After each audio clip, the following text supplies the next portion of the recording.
Okay, I'll put you saying hi in it real quick. Hello. This is a pretty incredible girl power story time. I got someone fired last summer where I worked for sexual harassment. Don't fuck with me. Last summer, I went all the way back to Texas, didn't get to stay in Tallahassee and have fun the way I am this summer.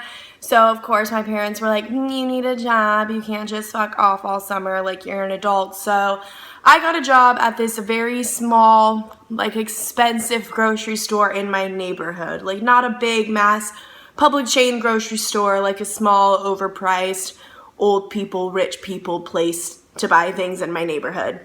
Pretty awful job. I just don't do well with people because I hate everyone. So customer service really isn't my thing. It was very hard for me to not be a bitch to like everyone because honestly like 90% of Americans are fucking rude. Like it didn't matter how old someone was or young someone was or whatever. People were fucking rude. And like honestly, I was just a fucking cashier. Like I don't know why the coupon doesn't work. I don't know why this product is cheaper at the big public grocery store versus this small private one. Like, I don't know. It was awful. Towards like the last 3 weeks or month of me working there, because it was just a summer job, was put on to run the night shift, which immediately I was not excited about. It's working 5:30 p.m. to 1:30 a.m. So I had to work all night and shut down the store, collect all the money, put it in the back, collect all the carts, like literally shut down the entire fucking grocery store. It was awful. And I already was like, it's kind of weird that they're making me, like a young female, be the one of all the other cashier choices to have to shut down the store. And I knew it was because shutting down the store was a big responsibility, like being able to have like the master key to like handle the money and stuff. So obviously they trusted me and that was nice, but obviously working in a grocery store alone late at night is kind of fucking scary. The only other people that really worked with me at night were the night stocking guys, who were the guys that came in all night long and stocked the shelves. So every morning there would be all the food and stuff there for the customers. And obviously night stocking shelves is not a well-paid job. It's not a very high class job. You don't need a lot of education or background to have that job. So the people that I was working alongside with were fairly uneducated, more scummy type people. And I wasn't gonna just judge off the bat and be like, these people are scummy. But they did become scummy, so I can fucking say that. So I was just me and these like 3 night stalking guys. And one of the guys was like in charge of the other guys, and he was like a younger kid, like maybe like 25. And he was really nice and respectful of me, whatever. But the other 2 guys instantly caused me trouble. One of the guys was pretty like illiterate. Like when he spoke to me, I really couldn't understand what he was trying to say to me because he just wasn't speaking in like formal English that I am used to speaking with people. So every time he tried to talk to me, it was so embarrassing because I felt bad that every single thing he said to me, I had to be like, I'm sorry, what? Can you repeat yourself? And one day he was talking to me. Well, we were trying to have a conversation, but it's hard for me to understand him. And we were talking and he was making small talk and he told me that he was like new to Texas and wanted to make friends and thought I was a cool coworker and wanted to get my number to, this was his reason, because I obviously did not want to give this guy my number. He was like, I want your number so when I make a Facebook, I can reach out to you and we can add each other. And I was just like, okay, whatever. Like, this guy doesn't give me bad vibes. Like, I'd rather not give him my number, but like, he's not a murderer. So I gave him my number and he texted me, like, he like walked off like from where I was working at the cashier stand to like go stock shelves. And he texted me like immediately to be like, you're so beautiful, or like something that you're definitely not supposed to say to coworkers. And I just didn't respond because like that's weird, and we were at work, like I'm not gonna be on my phone texting like while at work. And then like an hour passed and he texted me again. Keep in mind we're still in the same store. He's just texting me from like somewhere in the store, and he was like, why don't you want to reply to me? Like, damn. And I was just like, what? So I didn't reply again. And then he comes up to me in person and is like, I'm trying to text you. Like, what the fuck? And I was like, I'm not going to sit here and text on my phone during my job, let alone another coworker. Chill out. So that was already like kind of annoying to me. But no, he wasn't even the sexual harassing guy. It gets better. This other guy comes in to work the late night shifts, and he comes in like a couple hours later than the other guys, and I assumed he was a customer. I didn't know that he was someone that worked there. And he comes up to me and he's like, hey, I want like this pack of cigarettes, and to get cigarettes you have to have the master key card and go in the back where they keep all that stuff and go get them. So I just thought he was like a regular customer asking for cigarettes or whatever. So I go to get the cigarettes, and I was like, if you want to come with me, you can point out which ones they are, because obviously I'm not really educated on like which brands of cigarette are which, and like some people are very specific about what cigarettes they want. So he comes with me, and he's like making small talk and like being kind of flirty, but I just thought he was a customer, like whatever. I was so used to being fucking hit on and like having creepy older men like flirt with me. So I was like, whatever, like he's about to buy the cigarettes and then he's gonna leave. So we go back to the cashier stand so that I can check him out, and he's talking to the other night guys like they're all buddies, and I quickly realized like, oh, like he works here too, like he's another night stock guy. So I just like introduced myself. I was like, well, like I've been the cashier for like the night lately, like nice to meet you, whatever. And he just instantly is like, honestly, you are the most beautiful girl to have ever worked here. And I was just like, what? Like, I get that that's a compliment, but you like, it's not appropriate to say things like that to coworkers, and it's also just like uncalled for. Like, are you that attracted to me or whatever that you're that compelled to make a comment to me about my physical appearance while I'm just trying to do my job, sir? Like, So I was like, okay, well, like, thank you, like, whatever, not gonna make a big deal out of that.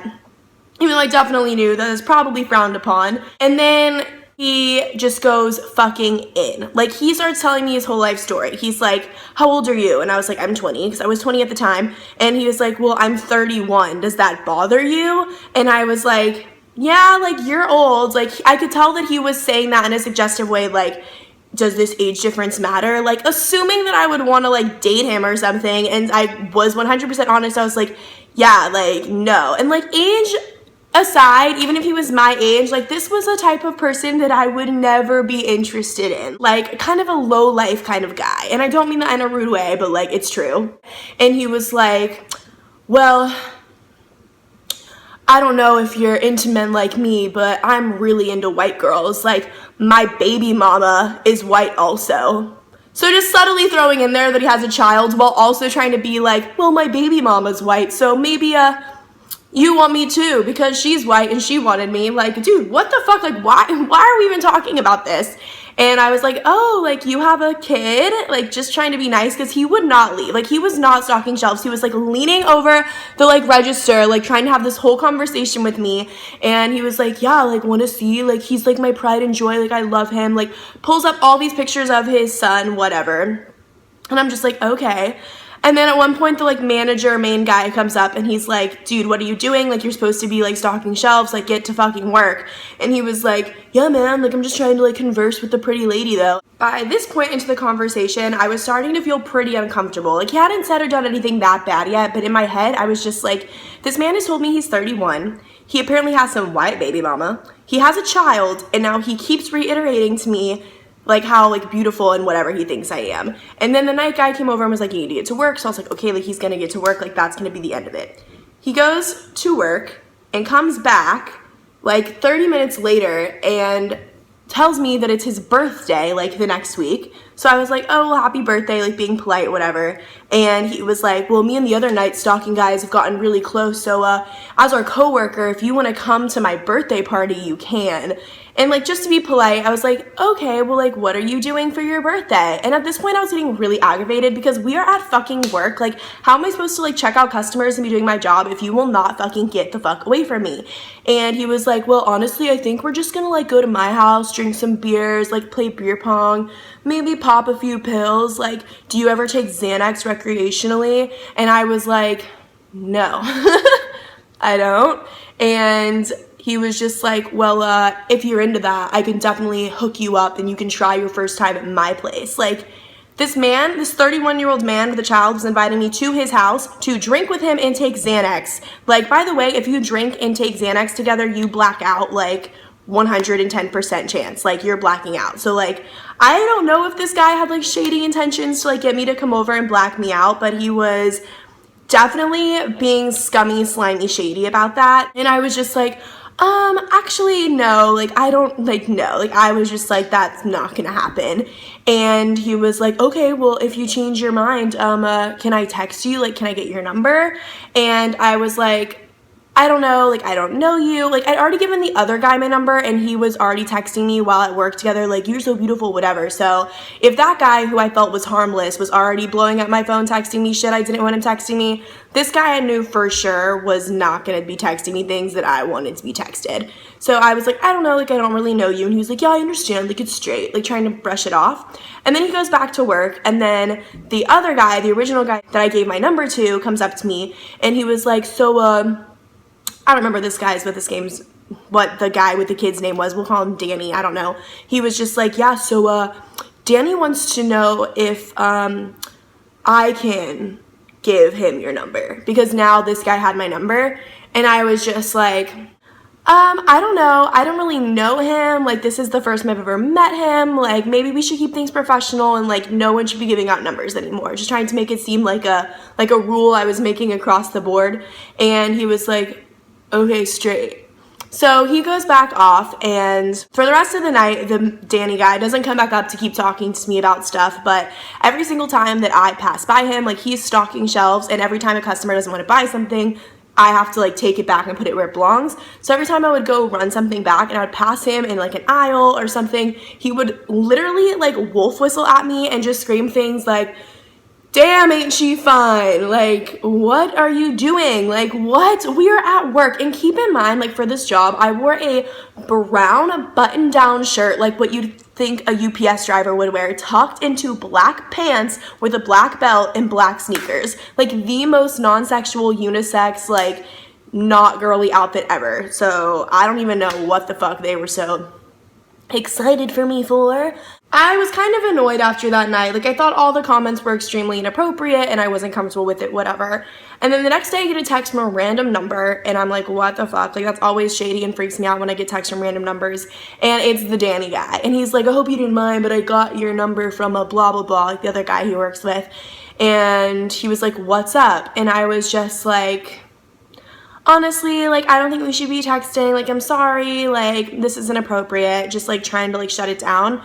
And he did not take the hint. Like, he blew up my phone, like, texting me, like, hey, what's up? And then I didn't reply. Why won't you reply to me? And then if I didn't reply, which I didn't, hey, what's up? Didn't reply. Why won't you talk to me? Didn't reply. Girl, you really gonna be like that? Just like wouldn't leave me the fuck alone. So I blocked his number because it started to really freak me out. Like, I go off vibes and this guy was giving me a really bad vibes. Like, even if on paper everything he said and did wasn't that bad, like, the feeling he gave me like freaked me out to where I didn't want to have to go into work anymore because I didn't want to have to see him. Like, he was blowing up my phone. So I blocked his number. But like, with iMessage and Macs and iPhones, whatever, even if you block someone's number, you can still receive their text like on your iMessage on your computer if you have it set up like that. So I was still getting his text on my computer, so I could still see like he was trying to contact me literally every single day.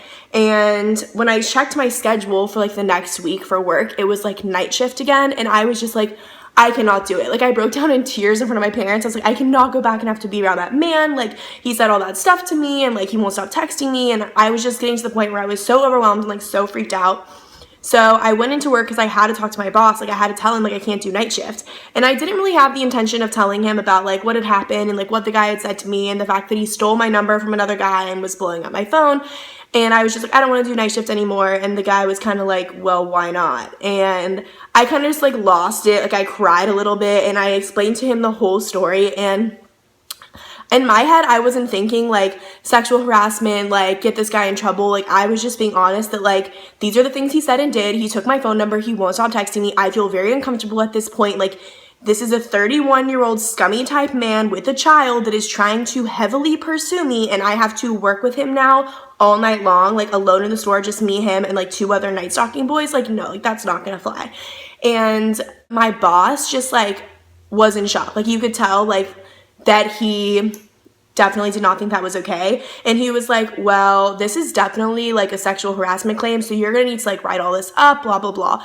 And at this point, I was just like, oh God, like I did not want to turn this into a big deal. Like I'm the least confrontational person you'll ever meet. I don't like drama, so this was like the last thing I wanted. But I had to write it all up, and I wrote down all the instances of the things he said to me, and how he invited me to do Xanax with him, and how he wouldn't stop making comments about my appearance, and how he told me that I should be his next baby mama, and all this weird fucking shit that you should not say to anyone, let alone a coworker who is 10 years younger than you. I wrote it up, and I didn't really think anything of it, and they were like, trust me, we're going to take care of this, we're going to speak with him, whatever. And then the next day I came into work, because that was on a weekend that I went in, and they called me from my station, like at the register, to come into the manager's office and talk to my boss again. And there was like this fancy like head woman there, and she was like, I'm like in charge of like customer service and relations for like the whole company. Like she was in town, like from a different city in Texas. Like she was a big, like overarching position, important woman lady. And she was like, I read your claim and we heard what happened, and I'm taking this very seriously. Like I don't want anyone that works here to feel uncomfortable, let alone like a young woman. And like your boss raves about you and says that you're a very hard worker and you take all the really tough shifts. And like, I don't want you to feel uncomfortable coming to work here. So I want you to know that we're going to bring him in and it's not going to be an issue anymore. And I was just like, what? And they were like, don't worry about him. Like he is not going to be like around. Like they didn't directly say to me like we're firing him, but they made it clear that he was not gonna be there anymore, which I don't know how else that would be a thing unless they fired him. And I really think they did genuinely fire him, because the other guy, the guy that I originally gave my number to, and they gave my number to the Danny guy, who's kind of like the accomplice but not as bad, he quit his job like that same day. So I think he was scared like, oh shit, well, like I'm gonna get fired too, and I can't have like other job owners knowing that I've been fired. So he quit. So the fact that he quit and they were like, don't worry about him anymore, I think it's safe to say that he definitely got fired. So damn, I guess that's a lesson for everyone. Like you definitely cannot say certain things to coworkers and do certain things. And if someone does make you feel uncomfortable at work or otherwise, you really should speak up, because if I hadn't said anything, I would have been stuck working those night shifts, and who even knows what kind of shit that guy would have pulled. Like having to walk to my parking lot at 2 a.m. in the dark alone with him as the only person working there. Like literally he could have pulled anything, like depending on how crazy or weird or psycho he was. So I'm definitely glad that I did say something, because I needed to get myself out of that situation, because I was just to the point where I felt so uncomfortable. I couldn't even imagine like going in to work. So definitely say something if you experience something at work that makes you uncomfortable, because hey, I did, and I got those people removed from work. So now any young girl in the future from like my high school or in college that needs a part-time job, they won't have to deal with people like that at work.